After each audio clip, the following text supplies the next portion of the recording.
आ जाती हैं। आपके कुछ सवाल हैं जो खूब सुर्खियां बटोरते हैं। अब आपको समझ में आ रहा है कि आपसे जब हम सवाल पूछते हैं तो किन सवालों से आप बचती हैं, क्या चल रहा है सिनेरियो आपके दिमाग में, क्या चल रहा है, क्योंकि आपके सवाल सुर्खियां बन गए हैं आजकल।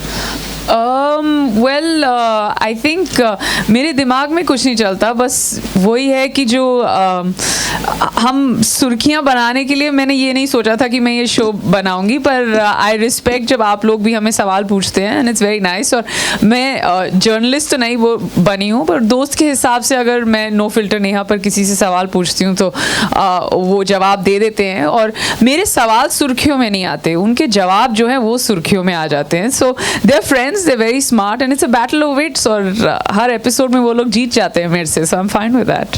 लेकिन नेहा जी, आप मानती हैं कि कंगना ने जो आपके शो में टॉक अबाउट द फिल्म, लेकिन नेहा जी आपसे जानना चाहेंगे कि कंगना ने जो स्टेटमेंट दिया ऋतिक को लेकर, ऋतिक एक ऐसे इंसान है जो अपने फादर के बिना सक्सेसफुल नहीं हो सकते, आप क्योंकि आप भी ऋतिक की काफी करीबी दोस्त, आप मानती है ये सही है आपके शो में? जो हम मोह माया मनी की बात करें, ये भी मोह माया मनी ही है, तो अगर आप कुछ बताना चाहें, क्योंकि ये सही है, आप मानती है ये स्टेटमेंट सही है? See, everybody is entitled to their own opinion and I respect Kangana for having her opinion. और जहाँ तक आपका वो दूसरा हिस्सा है कि मैं ऋतिक की बहुत करीब दोस्त हूँ, मैं ऋतिक को बहुत सोशली जानती हूँ, उसके अलावा नहीं जानती। So I have always been a fan of Hrithik and Kangana both, और अगर उनकी ओपिनियन वैसी है तो I think it will be better if you ask her when you meet her next. अच्छा नेहा, फिल्म से जुड़ी सवाल पूछेंगे, लेकिन एक सवाल लास्ट था मेरा। प्लीज यार, फिल्म से रिलेटेड पूछ लो ना कुछ। हाँ वैसे ही होता है। मैं क्या बोलता था कि जब आप सवाल तैयार करती हैं, सिर्फ इसलिए क्योंकि मैं जानना चाह रहा हूँ, आप ये बहुत खबरों में है ये चीज़ें, जब आप सवाल तैयार करती हैं और लोगों से जब आप बताती हैं कि ऐसे सवाल हम पूछेंगे, तो कोई रोक टोक होती है? कोई कहता है यार नहीं, सिर्फ ये प्रमोशनल सवाल पूछना, जो आपके पास आते हैं यार ये सवाल मत पूछना, तो इस समय किस तरह की दिक्कतें होती हैं? सबसे पहले तो मैं सवालों को पूछूं कि जो हमारी राइटर हैं मानसी, वो नो फिल्टर की भी राइटर हैं, सवाल काफ़ी सारे उन्होंने पूछे। रिसर्च मैं करती हूँ, और जब मैं रिसर्च करती हूँ तो हमारी रिसर्च इतनी बैंकेबल होती है कि जो चीज़ें आप शो पर सुनते हैं वो जब मेरे दोस्त या सेलिब्रिटीज़ आगे बैठे होते हैं वो मना नहीं कर सकते। पर मैं ये ज़रूर आप लोगों को बताऊँगी कि मैंने 12 सेलिब्रिटीज़ के साथ सीज़न 1 किया है, और किसी ने अभी तक ये नहीं कहा रिकॉर्डिंग होने के बाद अच्छा वो वाला काट देना या कुछ और काट देना। एक दो लाइनें बोली हैं लोगों ने कि यू नो उसमें आई वाज साउंडिंग रेपिटेटिव, या जहाँ पे ग्रामर गलत हुआ हो वहाँ पे लोगों ने बोला है वहाँ पे कट करो। People have been extremely bold, extremely funny, and some of my favourites on the show are yet to come. Karan Johar definitely was a hot favourite, Ranbir because वो इतने कैंडिड था, and Farah Khan I think मेरी जो बोलती थी वो पूरी तरह बंद हो गई थी फराह के आगे, सो वो बहुत मुश्किल है मेरा मुंह बंद करना। But I mean I was amazed कि people can be like all the celebs. मैंने उनको सोचा था कि ऐसे लोगों को लाएं जो बहुत ही अनफिल्टर्ड कॉन्वर्सेशन कर सकते हैं, पर ये तो उससे 10 गुना आगे निकले सबके सब। And I am very excited about season 2।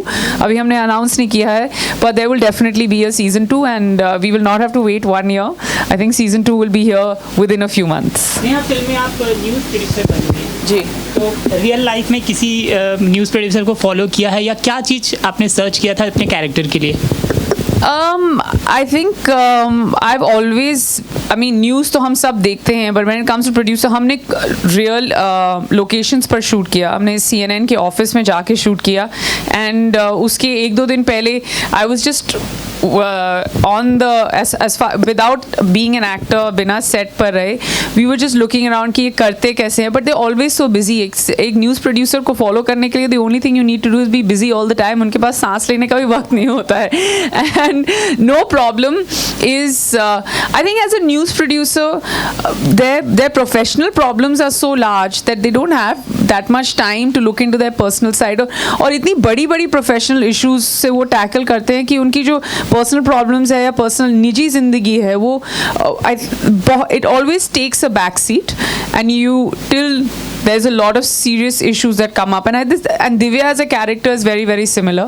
और न्यूज़ रूम में हमने जाके काफ़ी वक्त बिताया till we actually started shooting for it. But as far as my performance is concerned, I think all the credit goes to Munish and Ranveer. इन दोनों ने they've like held my hand through it all, क्योंकि जब मैं पहले दिन जब मैं पहुंची थी versus the performance I was doing about 30 days later was all credit to both of them. अगर बुरी भी हो तो इन्हीं का fault है. I think Neha is being really modest. She's one of the finest actresses in the country and I've always believed that. और मैं आपको बता दूं कि जब मैं ये स्क्रिप्ट लिख रहा था तो मैंने सिर्फ नेहा और रणवीर को सोच के ये स्क्रिप्ट लिखी थी. और मैं ये बार बार बोलता हूँ, एक दो इंटरव्यूज़ में मैंने पहले भी बोला है कि अगर ये दोनों मना कर देते तो मुझे नहीं पता था कि मैं किसी और को स्क्रिप्ट देता हूँ. आई वॉज वेरी थैंकफुल और बहुत अच्छा लगा कि इन दोनों को स्क्रिप्ट बहुत पसंद आई. And Neha is just being modest. She her performance in this film and all the other films that we have seen proves that she's one of the finest actresses that we have in this country. Not true. मैं भी यही कहना चाहूँगा कि बहुत अच्छी script थी. Trailer तो आप लोगों ने देखा, आई एम श्योर आप लोगों को पसंद आया होगा. बट ट्रस्ट मी, जो फिल्म भी है, जितनी भी आपको अगर बाय चांस लग रही है कि सीधी है, सीधी नहीं है. बहुत घूम घुमैया है और बहुत दाव पेच है पिक्चर में, जिसको कि अक्सर आप लोग सस्पेंस के नाम से जानते हैं. सो आई जस्ट होप दैट आप लोग फिल्म देखेंगे और एंजॉय करेंगे. थोड़ा आपने बताया पवन का जो किरदार अमन नहीं तो मैंने क्या रिसर्च करी अमन के लिए. 15 दिन बचे हैं और बहुत ज़्यादा सवाल आने वाले दिनों में कब होंगे. नहीं, देखिए, अमन का जो किरदार है वो बेसिकली एक मिडिल क्लास दिल्ली वाले का है. So which is something I am quite familiar with, if not very close to myself. तो ऐसी कोई रिसर्च की ज़रूरत नहीं थी कि मतलब उसमें फिल्म में वो एक आधा छोटा मोटा घपला करता है, बट मैंने कोई घपले नहीं किए रिसर्च के लिए. सो ऐसी कोई रिसर्च की ज़रूरत नहीं थी. इट्स एवरेज डेलीआइट का रोल है, and I think I have done some of those already. Neha, script में आपको ऐसी कौन सी खास बात लगी जिसकी वजह से आप अट्रैक्ट हुई इस मूवी के लिए? वेल, सबसे पहले तो ये कि बहुत ही अच्छी स्क्रिप्ट है, और दूसरा मेरा जो किरदार था, to have faith in me to like कई बार मुझे ऐसी स्क्रिप्ट्स ऑफर होती हैं वेयर लाइक द